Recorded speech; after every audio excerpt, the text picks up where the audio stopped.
for joining my live. My name is Alicia Jackson, licensed professional counselor, and today we're going to talk about this reunion as it was very spirited and heated. And we heard a lot of words, especially the word aggressive, thrown around. And so I want to, I did do my usual review of this episode, which you can view on my channel. And I talked about it a little bit, but I wanted to do a deep dive about the word aggressive, how it can be a charged word for Black women, and even the stereotype of angry Black woman, and how that can be a really charged word. Especially when it's done in a way that's incorrect, and even when it is done correctly, as we saw with Camille. Excuse me, I have a cough drop in my mouth. But as we saw with Camille, even she had a hard response to the word. And it's not that it was used in her case incorrectly. It's just sometimes the words that we use can have like a very strong reaction. We have a lot of charged words in our society right now in our world, and so they carry a lot of judgment. So words like toxic and manipulative and and aggressive and narcissist, we have these words, and we tend to kind of weaponize them to, and at the same time, they sometimes they're used inaccurately, sometimes they are used accurately. So we're going to talk about it, jump into it. If you are new to my channel, feel free to subscribe to the channel and like this video, as we have some good stuff going on. But let's jump into it. So the word aggressive, it was used a lot during the reunion. The first time was when we were discussing, or when they were discussing Tyrone and Carrie. They were, Tyrone had used that word incorrectly, which he did own, and he was really using it as a way to talk about how he himself really maybe felt pressure from Carrie, to engage more with her when he was really interested with someone else. And so he took ownership of that, readdressed it, used it correctly, saying, "Hey, there's nothing wrong with you, Carrie. I just was more interested in someone else." She received that, accepted that, and and then we have seen it where, in the case where Courtney was talking about Camille and saying that her words and her behavior towards the other cast members, specifically the women, was aggressive. And I do agree that in this state it was. She was threatening people. She was trying to really control the process where other women would not be able to connect with Cornelius, right? And so, don't talk to my boyfriend, all of this. So this was aggressive behavior. It was. And so let's take some light onto that. I think sometimes the way that we use words can make it harder for people to own their stuff, take accountability, and at the same time, I feel that that when you are using coming from an aggressive energy, it's really hard for you to be self-aware and have a sense of self-awareness. As you could tell with both Sadia and with Camille, they were angry, so angry to the point where they didn't even remember some of the things that they said, and they didn't. And in Camille's case, she even denied it. In this space, I think she did see it before. She was being dishonest and didn't want to own it, right? But at the same time, it's so important for us to really have the conversation. Okay, so here's some insight. angry black women, right? We've heard this. This is a huge stereotype in our community. And at the same time, black women do have a legitimate, um, and there are legitimate reasons for them to be angry. A lot of systems of oppression they've had to deal with and we have to deal with on a regular basis, whether it's growing up in spaces that are usually unsafe or in spaces that aren't made for us. So then we're viewed as different, which when you're as a child, different means bad or means that there's going to be some kind of ridicule or judgment. And so you're in a space where you're not feeling accepted for who you are. And you have to go through that journey, to accept yourself, all that jazz, right? And so, am I making excuses for these aggressive behaviors? Absolutely not. I'm explaining it, and just giving some clarity. I think that we do need to hold them accountable for how they showed up, and at the same time, allow them to be curious about this behavior. Give them a space, allow them to be curious about it. You know, even in the case of Sabrina, who we never really seen be aggressive in this way on the show, she herself was, seen as aggressive. She was cursing, calling names, talked about taking her shoes off. And I believe that, if the ladies were to have taken accountability for how she experienced them, even if, so for Zadia, even if your intention with starting the Brown Girl Squad was just because, hey, we all look good together in this picture and we're the Girl Squad, to say, hey, we did not mean to exclude you guys. This is just the spirit in which the group came about. I think that potentially Sabrina would not have responded in such an aggressive manner. And at the same time, though, Sabrina did state that the girls were, their behavior and the things that they said as well kind of matched the energy in which she felt the group was formed from, as well. So Zadia and Camille would need to take accountability for how they treated these women on the show. But we'll get into why I feel there was that type of energy as well. So even as we saw on the show, Zadia struggles. She struggles to sit in the seat of accountability. She struggles to to be um, to be transparent. You know, um, Even when Phil tried to dismiss her off the show, it she did it herself. Like she couldn't allow herself to sit there and receive what he was saying. She was already in a space of being defensive, of coming for a fight, of preparing herself. She was already in that protective armor, excuse me, and not in a position to receive it. And so, unfortunately, she expressed like a lot of, and I really feel like this is probably coming from a space where she experienced a lot of hurt and a lot of ridicule.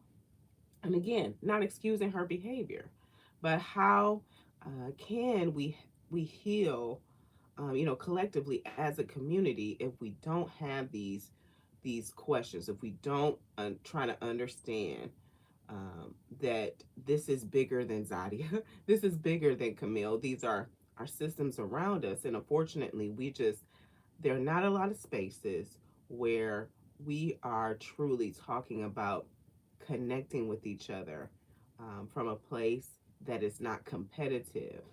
And, so we need to have a place where we can model some vulnerability, we can model some compassion for each other, knowing all the mental health terms and is not enough.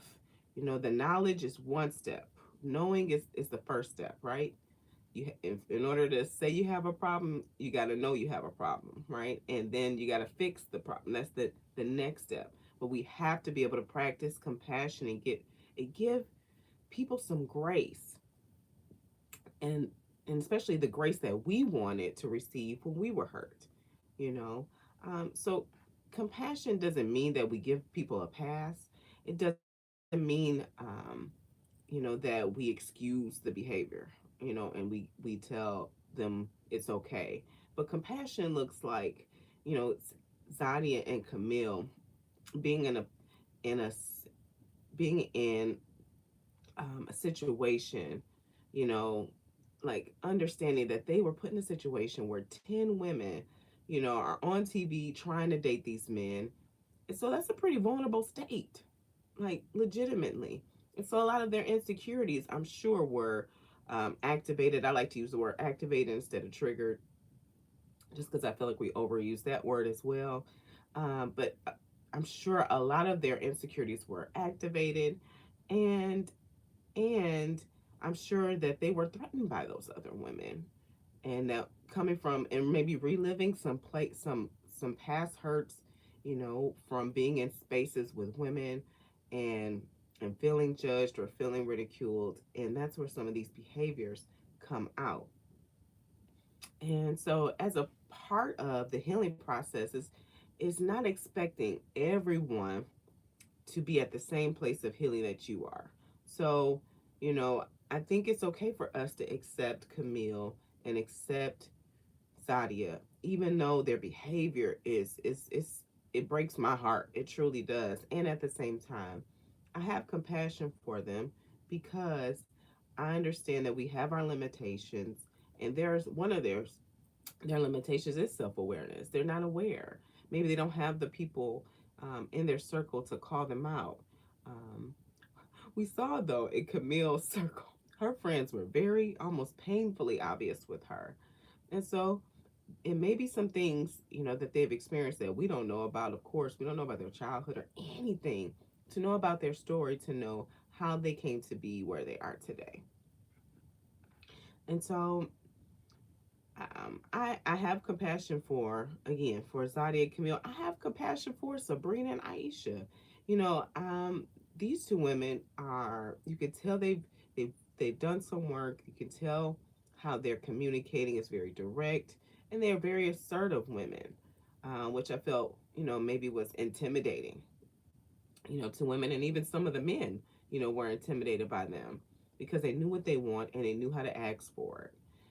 And a lot of people don't know how to do that, and so I believe that, you know, that most Black women have to work through not being viewed as what society would deem as classically beautiful, especially the women that are on the show. Now we have a lot of exposure about, brown skin and even dark brown skin being beautiful and accepting. But when these women were in their teenage years, that was not the case. And we have all this either body positivity or even body neutrality movement that's happening now, but that is not the case. That was not the case for these women growing up. And so all Black women, especially of their age, of this generation, did not have to didn't see themselves all the time on the screen. There was no insecure. There was in not a lot of spaces. Every now and then we would see ourselves, but only in a certain light. You know, there will only be the stereotypical like light skinned girl or things of that nature. So, um, all have to go through this journey of self acceptance and accepting themselves and seeing themselves as beautiful, as beautiful. And this aggressive behavior, truly stems from, again, a protective place that is working tirelessly to prevent emotional pain. We all have different protectors that come up for us, um, that try to prevent pain, that try to prevent emotional pain and stop it from happening. And it does work for the most part, right? But here's the caveat: it's not effective. It's not effective because then we're using that same protective energy, usually resorts and other people getting hurt. As we saw, it usually resorts in other people getting hurt, and we saw this during the reunion. We saw this during the reunion, and these ladies unfortunately not taking accountability for their actions caused a lot of distress for the rest of the cast who experienced their behavior. It felt like, how could you say this when we experienced it? And and then also had to go through experiencing the behavior.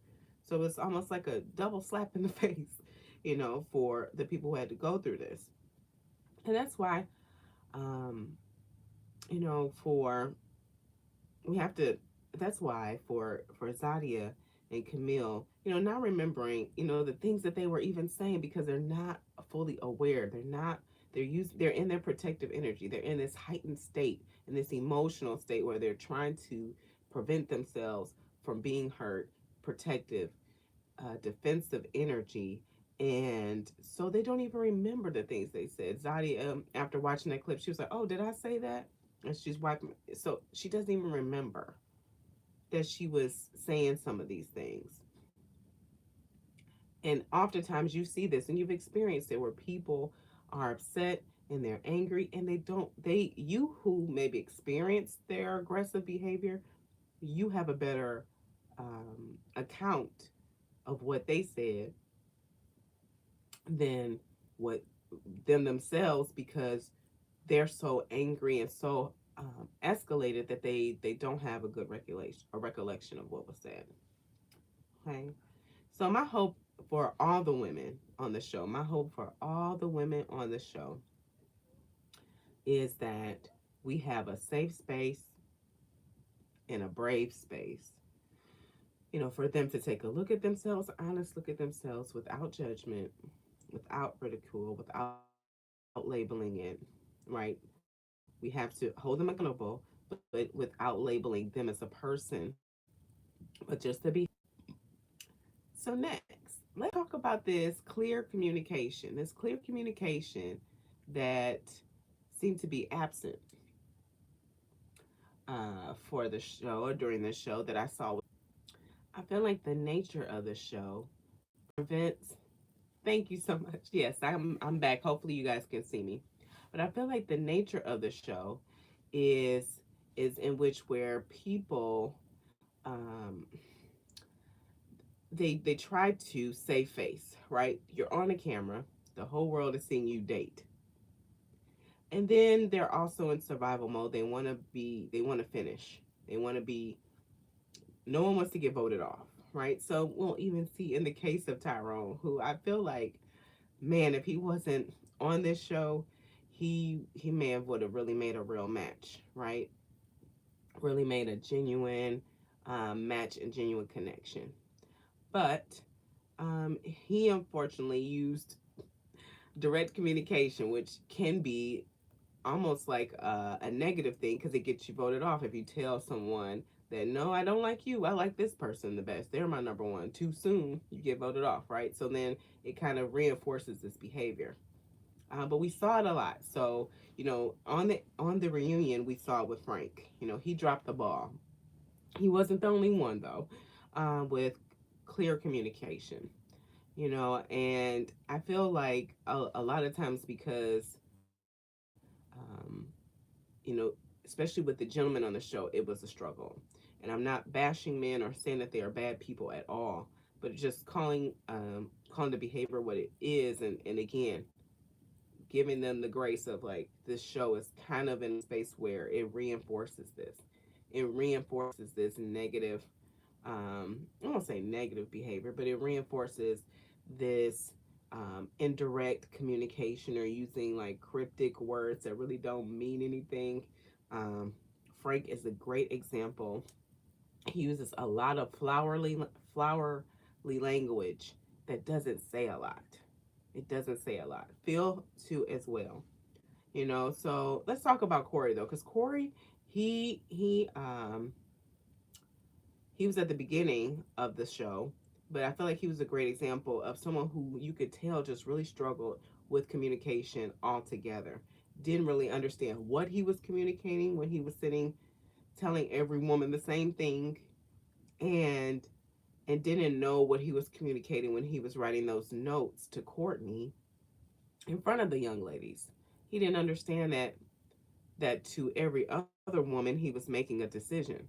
He was making a choice. He was making a, like, oh, I like Courtney the most in front of all these women. He he didn't understand that at the time. I could tell.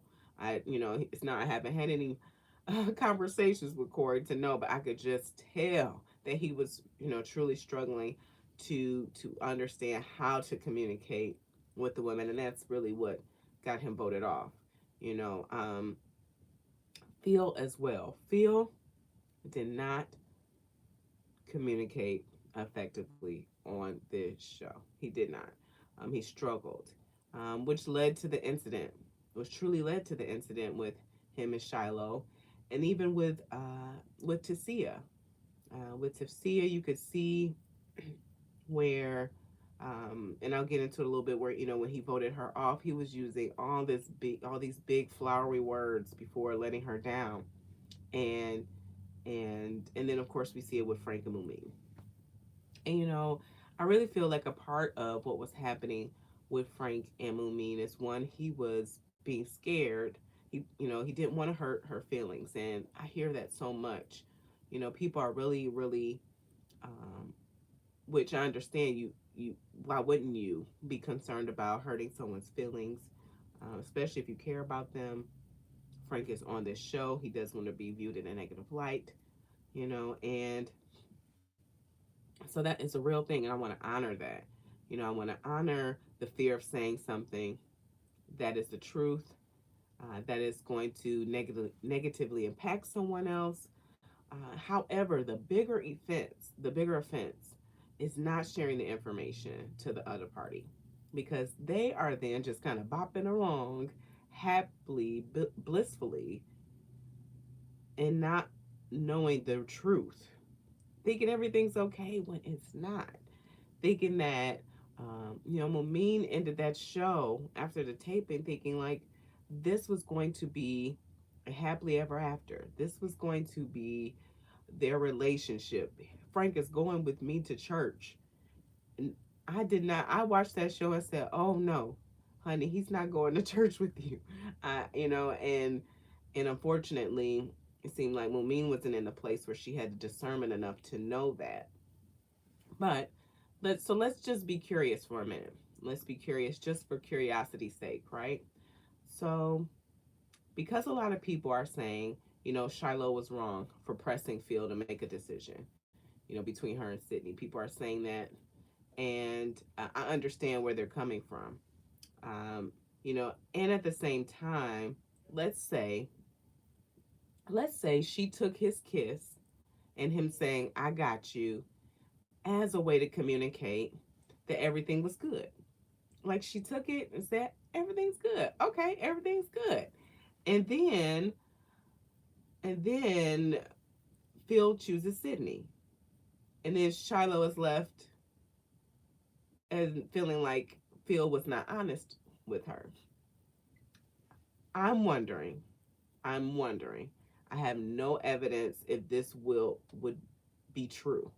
I believe it to be true that if Phil were direct with her, it communicated with her, hey, I'm torn. I'm in a place where I'm still deciding between you and someone else. I don't want to commit. I don't want to misspeak. I want to honor your feelings. I want to honor our connection. And at the same time, I don't want to make a decision right now. If he were to have said that, I am curious if even the whole situation in the alley would have happened, you know? And so the same way, even with Frank and Mumin, right? When the finale, the finale episode, when everybody is choosing their final person, and he chose Mumin and said to her, you know, I feel extremely confident in this decision. That was a direct quote from Frank. I feel extremely confident in this decision.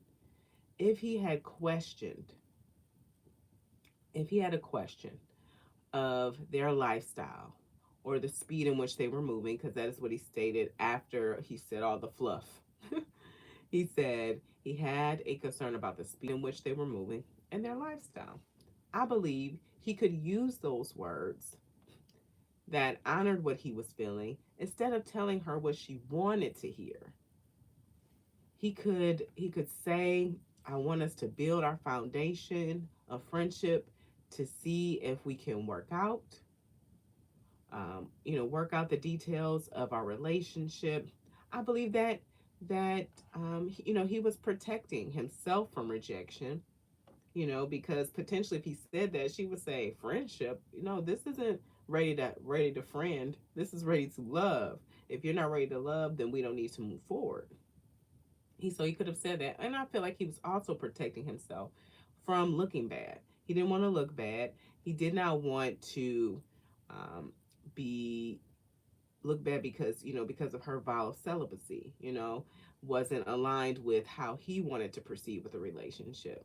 This man definitely, um, he identified as hypersexual. So that in itself, I feel, told Mumin that this isn't going to work out. But sometimes us as women do have a hard time with accepting what a man is telling us. And we feel like, we're looking for other things to tell us is when he's already told us, you know? So, so because of that, now Frank is in a space where he ghosts Mumi. That's really what, nothing happened after the show. He ghosts her. And ghost is kind of, what we would call passive aggressive communication. That is what Frank did to Mumi. Even in the case of Walter. Okay, Walter was inconsistent in his pursuit of Sabrina. So his actions were saying one thing, but then when they would meet up, his words would say something else. She called him out on it and said, "Hey, you don't call me, you don't text me, you don't reach out to me." And he said something like, "Well, hey, I was just giving you space to kind of figure out what you wanted to do." I guess. I guess. At the end of their relationship, or at the end of the show, I should say, there should have been more pursuit. And so if you're ever in a space where you're torn, right? You're torn about someone's interest. You don't know if they're interested in you. They haven't made it clear to you. Then you already have your answer that you need. So I feel for these brothers. I truly do, because they're trying to present themselves again in the best light on camera, and also protect these women's feelings.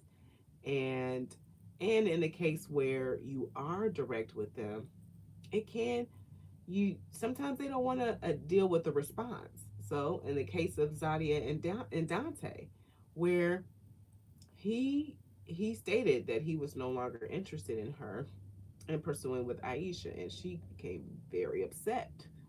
And so there's also that aspect where you don't want to deal with the potential backlash. You don't want to deal with the response. You don't want to deal with other people's feelings when it comes to stating your truth and the decision that you've made. But in the area of romance or any intimate relationship, whether sibling, parent, child, um, very close relationship, friendship, there's going to be a response. There's going to be a response when you tell someone that something that they don't want to hear. So how do we navigate that? How do we navigate that? And I feel the first thing that's so important to help navigate that tension is communicating intent. Communicating the intent, I believe, is so important to nurture the relationship and the connection. To let the other person know the spirit in which you are communicating what you're trying to say to them. And then also the second thing is using accurate language. We saw a lot of fluffy, over the top words when it came to, the men communicating to the women, and using correct language prevents people from feeling like you're like buttering them up just to let them down. It's like, in the case of Tasia and Phil, He's like, you're the realest one. You're the most beautiful. And she's like, well, the realest, being the realest still got me voted off. And he wasn't clear and accurate in his communication, right? So what does that look like? So let's say in the instance, uh, with a Frank and Mumin, telling her, I have grown fond of you during this process. I enjoy the time we spent together. I value you as a woman and want to respect your feelings. There's no romantic or romanticizing the relationship in any of those words. He's just saying, I value you. I care about you. I enjoy the time we spend together. No over the top words. He was using, even in the reunion, I care for this woman deeply. Like, sir, that's so so much, because then it sends conflicting messaging. You care for me deeply, then why are we in a relationship? Why didn't you pursue it? You know, and you mean so much to me. Words like this, those words can send a lot of mixed signals that can also lead to someone becoming escalated you know. So I value you as a woman and I want to respect your feelings. But keeping our relationship as a friendship because I respect your vow of celibacy and I know myself and I won't be able to honor that. Simple, simple, simple, but I feel that you have to be in a place where you're being in vulnerable energy, not in a place where you're in protective, trying to protect yourself, trying to protect what you look like, the other person's feelings, but trying to nurture the relationship and honor the relationship by being honest and accurate in communicating your intent with your words and making sure they line up. So with Phil excusing Tasia, another example from the show. Tasia, you're a cool person to hang around, and I'm so glad we met. I'm concerned though about your temperament, and at times it can be a little off-putting. I noticed it in our date where we met my ex. Was something about that date? Did that make you uncomfortable? I'm curious.